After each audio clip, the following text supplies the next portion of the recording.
I have to ask you, because Congress passed a bill to release the full Epstein files. There have been executives across industries, including finance, that have been named in some of the correspondence that come out.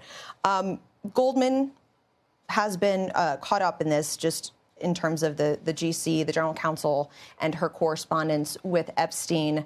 Are you concerned at all about additional fallout here? Our general counsel ran for a long time the white-collar litigation practice at Latham & Watkins.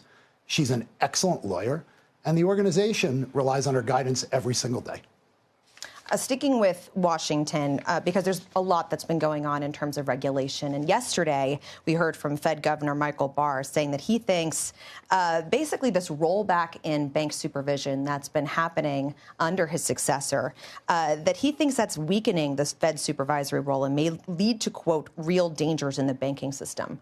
Are you concerned at all about the pendulum swinging kind of too far and the risk of a potential financial crisis? I saw Michael Barr's comment yesterday, and I'd just say I really disagree with him.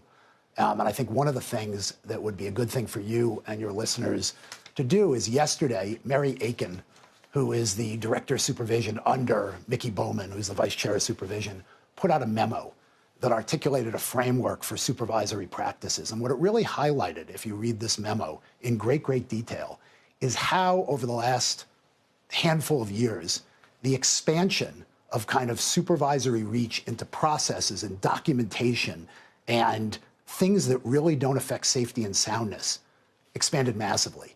And what Mickey Bowman and her team are doing, and I think it's good for our economy and it's good for bank lending, is they're creating a regulatory framework that is focused on risk issues that matter in the safety and soundness of these institutions. I think the regulatory structure that protects safety and soundness is incredibly important. But I do not think it's necessary to force organizations to have not hundreds, but thousands of people doing documentation processes that have nothing to do with the safety and soundness of organizations. And this just went way too far. And so, yes, they are rolling that back.